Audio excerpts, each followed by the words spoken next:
This phone does not have the flagship chipset. There's no ultra-wide camera on this phone. It costs the same $1,000 and literally nobody expected this. Question is, what more? Hello everyone, welcome to PhoneArena Show. Once again, with me here is Vic, as always. Hello everybody. We cannot do PhoneArena Show without Vic. And in this week's episode, we have three big topics. First one is Unpacked, because it's now official. Samsung announced Unpacked. It's happening on July the 10th. Right around the corner. Right around the corner. And so we have that. Then we have the release of the new foldable, or should I say flippable flagship by Motorola, which is the Razr Plus 2024. Teaser, it's a very good phone. It's a very good phone, very promising indeed. And finally, we have a surprise announcement by Google as they announced that the Pixel event, they're going to show us basically new Pixels and going to hold an event earlier in August instead of October, as they usually do. And literally nobody expected this. Nobody expected this. It's a very interesting move. We're going to talk more about it, but first things first, let's go through Unpacked. Yeah, it's coming up very soon, the big day for Samsung. And Rad, I know you have a lot to talk about here, about some foldables and flippables and maybe something more. Not really a lot, but yeah, of course, it's a big topic. So Unpacked H2, finally official, July 10th in Paris. It's happening. And as we talked about last time, we're expecting Samsung to roll out Fold 6, Flip 6, Watch 7, Watch 7 Ultra. What was it? Buds. New Galaxy Buds, yeah. 3 Pro? Are they 3 Pro? we'll learn the final name. Yeah, soon. Soon, yeah. And what else? And the Galaxy Ring. Oh yeah. Quite the holistic lineup that they have in store. Of course, the Fold 6 pretty much the headlining product here. The announcement that Samsung released, it's pretty much it says a lot. Let's say it this way. It has the signature V shape. It opens, it closes. Obviously, we're talking foldables here. Right. It's shaped like an S Pen touching a surface. So there's something happening with the S Pen here, I believe, if only some type of AI functionality is going to be baked into the S Pen. For sure, it's going to get a circle to search. I hope there's more to that. Because it's like the tip of the S Pen touching a surface, and then here on the surface you see the stars, which are the AI feature logo that they're using. So there's some technology happening here with the S Pen, with AI. We already know, Samsung pretty much already told us that they're baking new features, AI features for these new foldables. For sure, they're gonna get what the S24 series received in terms of AI features. The question is, what more is there going to be? Yeah. And if there's gonna be something more customized towards the foldable experience. These are the big questions here, I think. That would be interesting to see.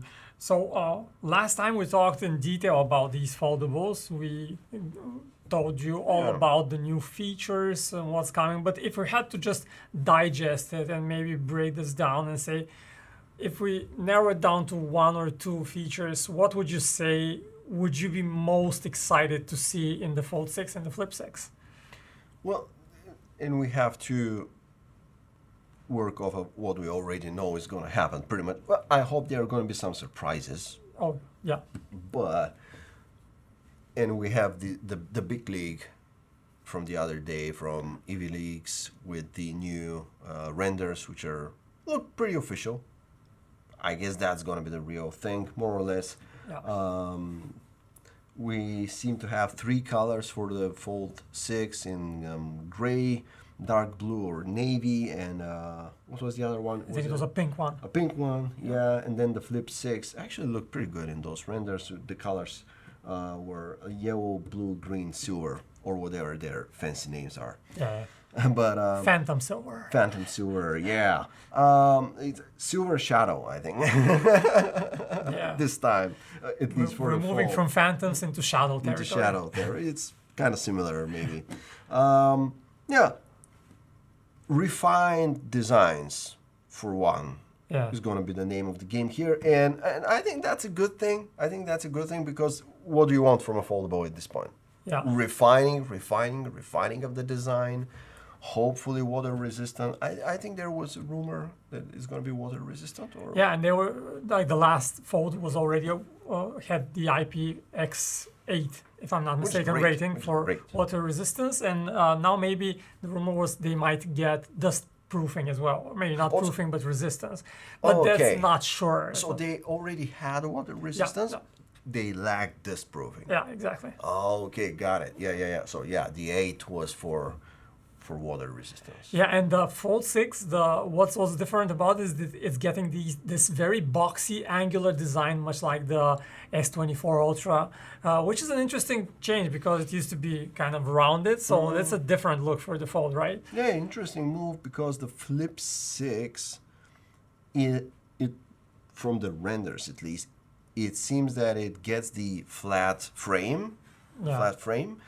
but the shape of the device is still quite rounded Yeah, along yeah, the yeah. corners, so which makes sense because it's more, I don't know, more elegant device for a different demographic. Right. Fold 6 probably a bit more of a pro device like the S24 Ultra.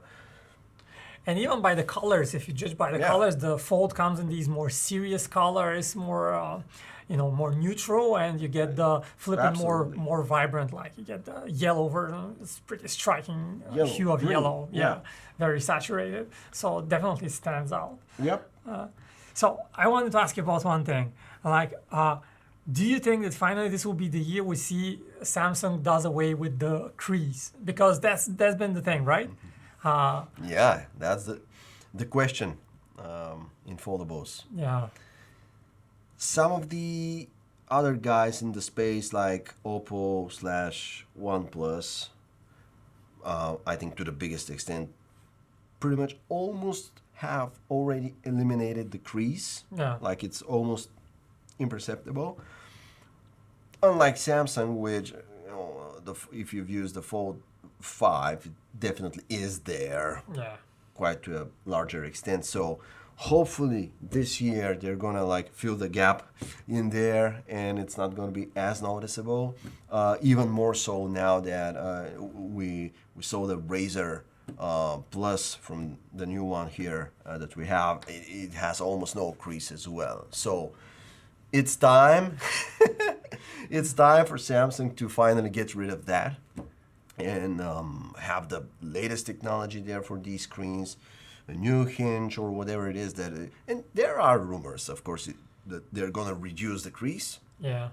Just by how much? That's the question. That's a big question think- because last year they made the same statement that the crease is reduced. We didn't really notice it in real life when using the devices, but now this might finally. I think it's time.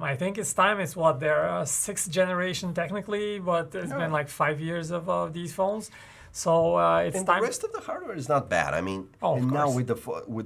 with the Fold 6, Samsung is listening to the fans. They're gonna make it slightly wider, not as wide as most other photos, but it's gonna be slightly wider. Still keep that narrower Fold DNA to an extent, but yeah, it's probably won't be the thinnest foldable out there, but it's not bad. Not considerably heavier than the rest, so it's fine. So they fixed the screen now. The screen is really edge to edge right now, and so that's the only thing. The big thing left is the crease. Yeah, I have one question here for you. Are you already starting to pack your stuff? Because July 10th is coming very soon. It's coming. Are we Yep. going to Paris to see them live? Will we be Absolutely. there? Yeah, we'll be there. At Unpacked, we're going to report live from the event, so stay tuned for our coverage. And as soon as we can, we're going to launch everything about the Fold 6, so you guys can see it first at PhoneArena.com. And one last thing about the Fold, the Flip, and all the rest of the Samsung gang. Reservations are now open for Samsung Unpacked, so you guys can go to Samsung.com and reserve your next foldable phone. There are $50 instant savings. Plus, if you take advantage of a trade-in, you get up to $1,500, which is a great deal. I think we can drop a link to those And right in the comments, so yeah. check it out. Check it out. You can use the link in the description. And with that, we can move on to the second topic for today, which is this interesting This baby, a very baby green here. phone. Very green, very elegant. So yeah, what I'm holding in my hand is the brand new Motorola Razr Plus 2024 edition. It's a flip phone by Motorola. And if you're following the industry, you probably already know that last year Motorola made a splash with the first edition of this phone because it announced it just like a month before the Galaxy Flip, which was the only game in town. Yeah. So you got a competitor and a pretty strong one, but it wasn't perfect. So we had some concerns about it when we reviewed it last year. So I've been playing with this for like a week, and the review is already out on PhoneArena.com. Check it out for all the detail. Yep. But first thing that you already mentioned that we have to say is, first of all, this phone looks good. Second of all, the crease in the middle is basically not there. Yeah. Like you can barely feel it with your hand. You can barely see it. You can argue it's still there, but it's so minimal that, come on, it's almost like it doesn't exist anymore. It's so good to see this final barrier to the good flip phone experience finally be conquered. Really, the display when you unfold it, it's so flat. I don't know at this point if there's how you can make it better. Actually, how you can is there anything to reduce or eliminate in terms of a crease? It's that flat and smooth. It's pretty good. I don't think we can improve it much further. And even if there are improvements, they won't be so noticeable for that you should be concerned about this in any way. But anyway, the Razr Plus 2024. So I've been using it, and first of all, we have to mention a couple of interesting things that Motorola does. This is a fashion-forward smartphone. And last year, it was no coincidence. I was at the launch event in Madrid, and there were a bunch of influencers there. So the target audience is more towards the fashionista, the ladies. And this year, the trend only continues. And the cool thing is that this one comes with a pretty rich unboxing package. So you get a case, a very unique vegan leather case, and you even get a carrying strap, so it kind of transforms into a handbag, and you can carry it around. And I showed it to a couple of girls here in the office, and everyone kind of loved it. It's a pretty cool concept, and you're getting a charger, of course, you're getting a cable, you're getting everything in the box, and this is really good to see. For it costs the same $1,000 as the Galaxy Flip, so the price is the same, but the packaging so much richer in terms of the contents. It took me a while to get the joke, though. You get the charger, of course, and I'm like, just a few moments later, I'm like, of course. How is it, of course? I mean, no one gets a charger these days. That's the thing, right? Of course you do with the new Razr Plus. So Motorola is definitely doing something good with the packaging, but of course what matters is the phone. And my biggest concern with last year's phone, I reviewed that one as well, that was about the hinge. Yeah. So the hinge was kind of, if you hold it at a 90-degree angle, and you just kind of twist it a little bit in your hand, like you probably would in real life, you'd notice that it would wobble quite a lot, and the hinge didn't feel sturdy. Now, I don't know if the phone actually broke in somebody's hands or not. I don't have this data, but it didn't feel reassuring. Yeah. This one, much better. This one feels solid.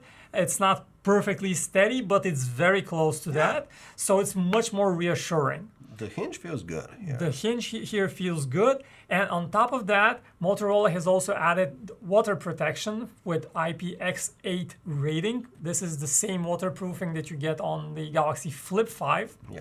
Now, this is pretty good, very reassuring about an occasional splash.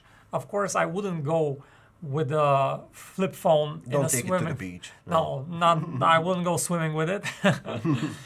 But yeah, for the most part, this phone is similar to the previous one in terms of design. But it's these little details that have improved, and Motorola has kind of perfected the formula here. And I feel this one is the more mature version that I can safely recommend. Yeah. Safely is the the key term here, because like it's really refined device. The display crease is gone. The hinge feels stable. The phone opens fully and stays that way.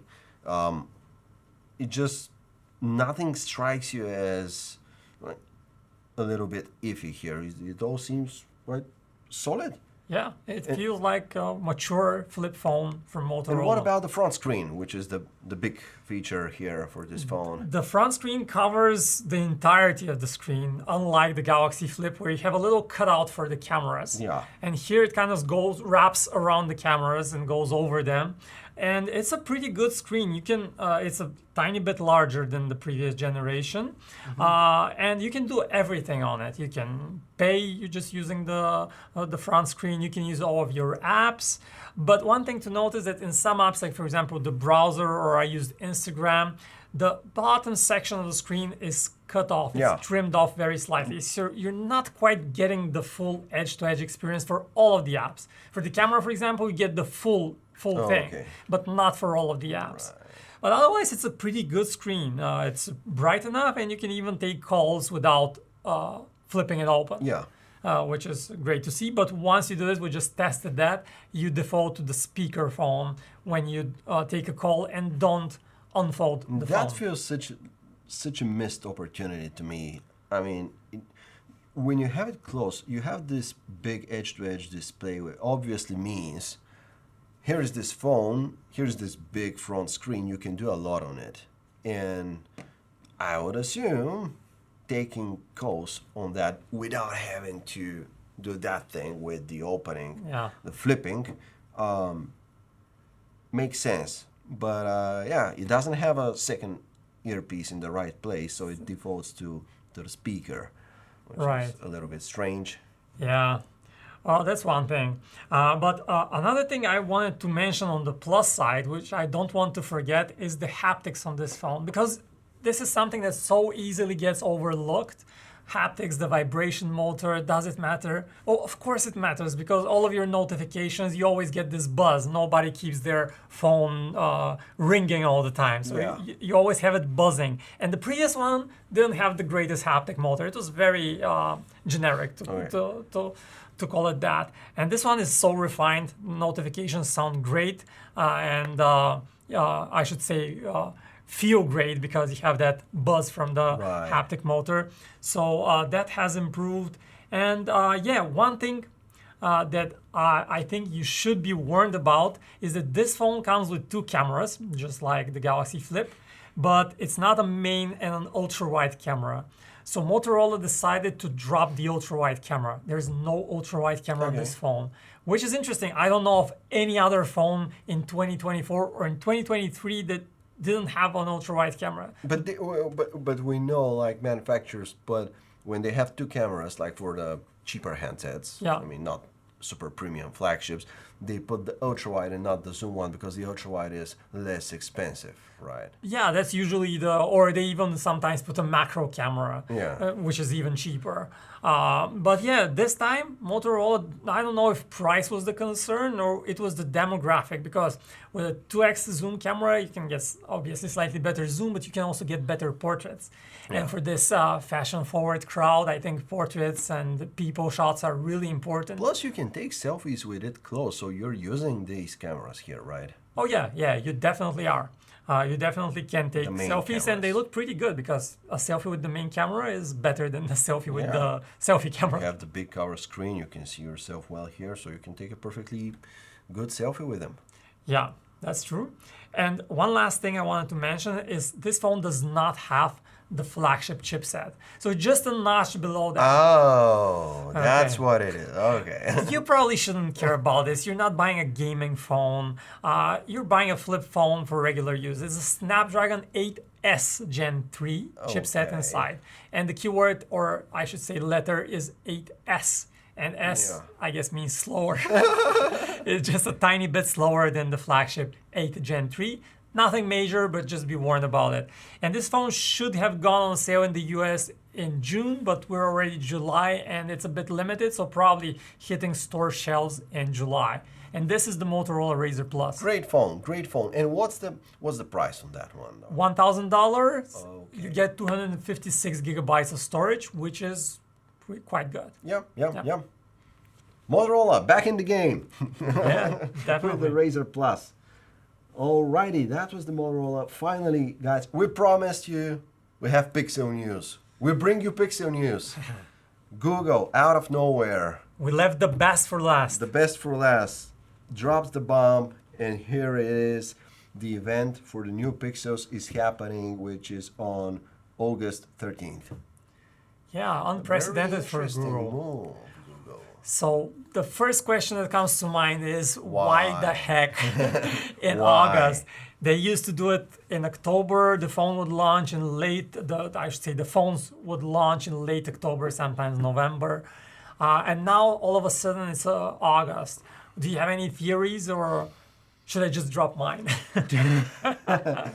Let me try one. Let's go. I don't have any big theories.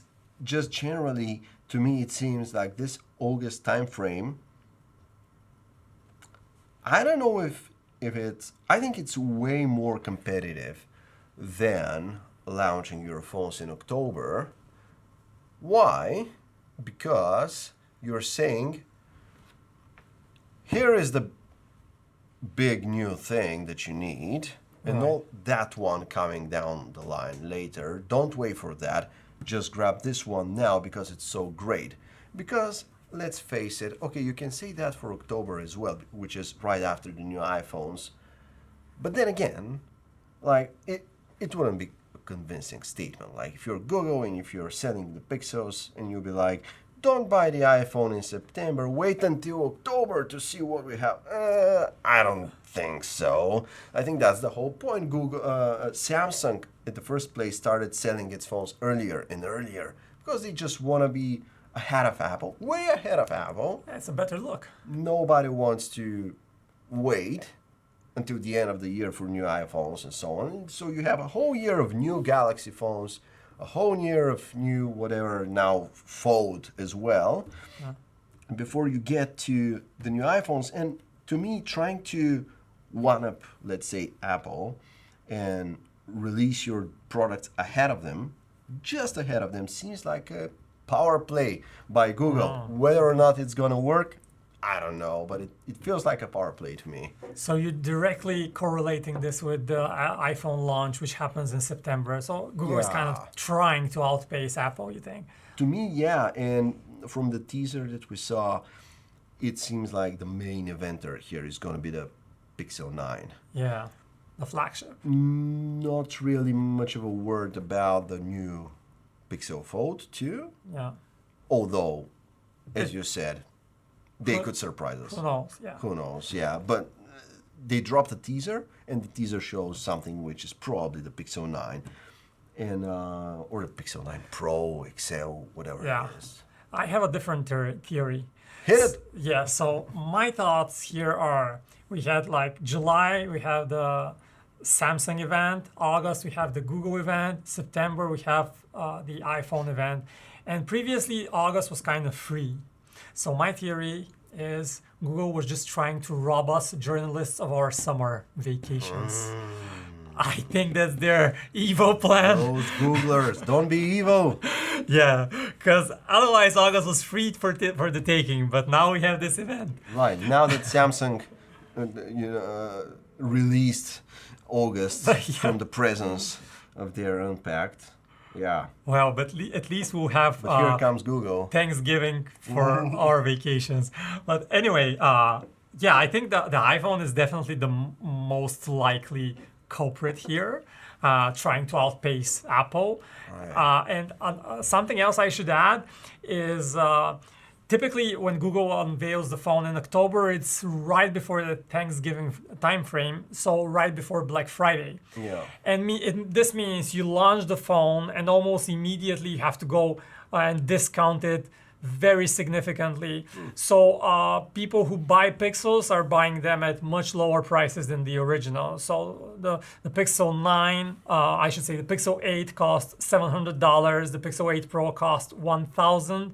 And you could easily find deals with $200, even more discounts. So these are big discounts, and I think Google just realized that, okay, we can launch this ahead of Apple, and we can sell this with no discounts for a few months until we get to Black Friday, and we have to drop some discounts. Yeah. So that's something else that might have been a consideration. But of course, these are all speculations, right?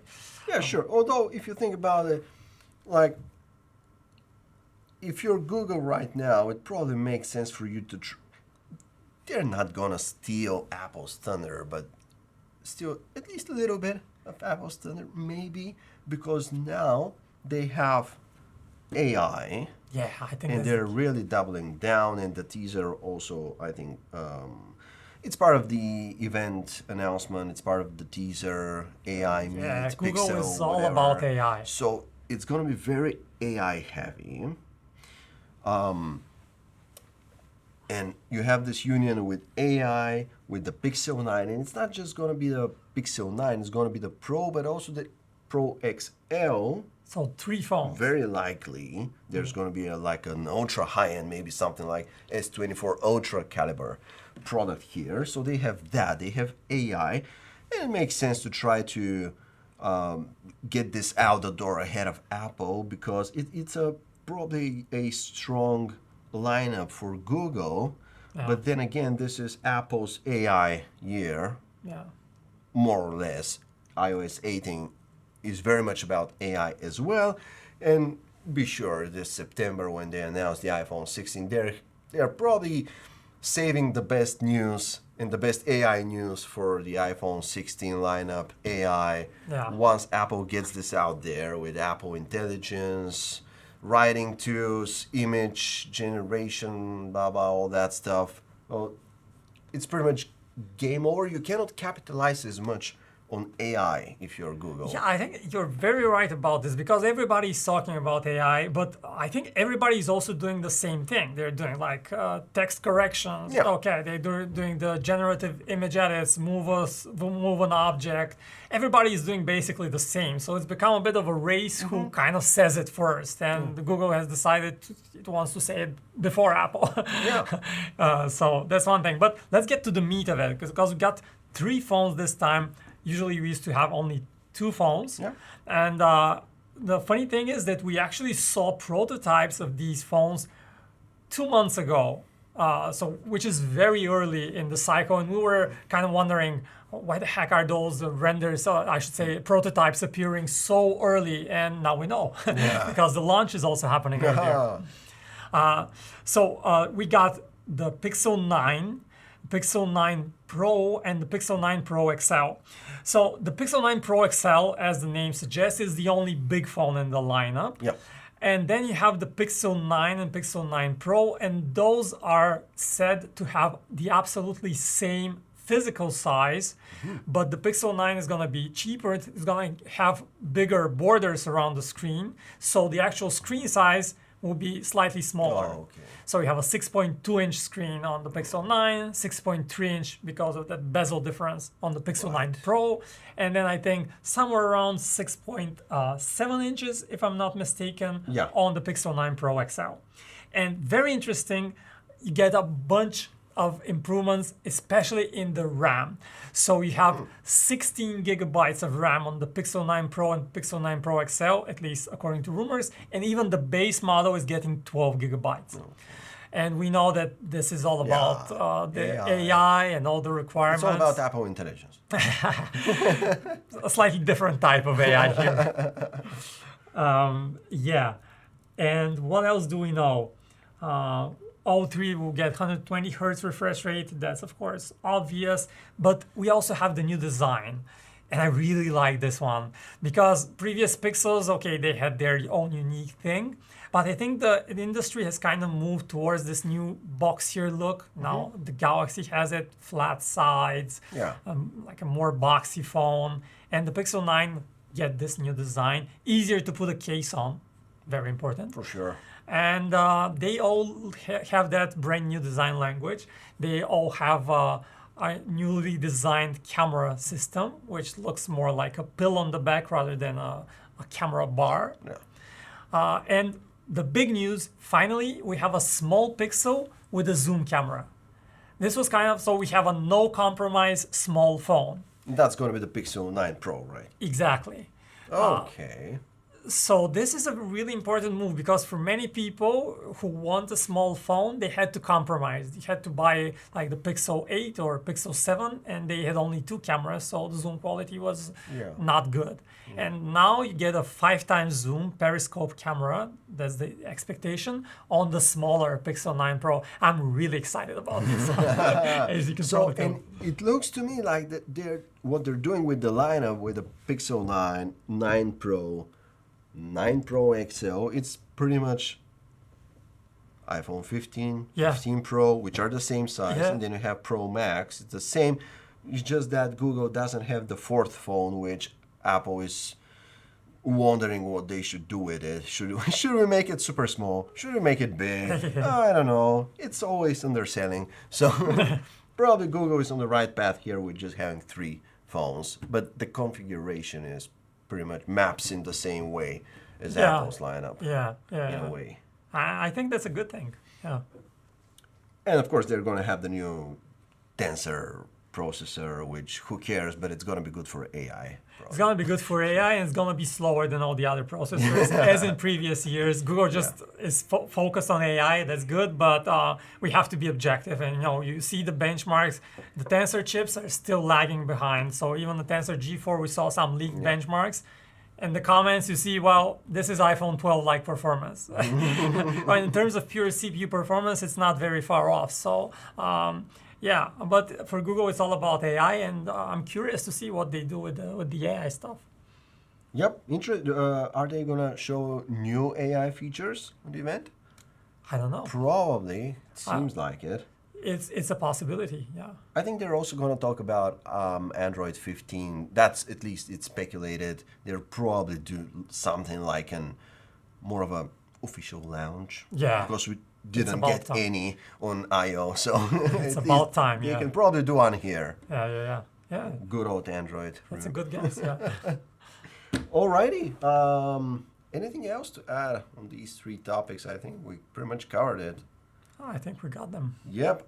Another amazing episode of the PhoneArena Show, guys. Thanks for stopping by, and we'll see you next time. See ya.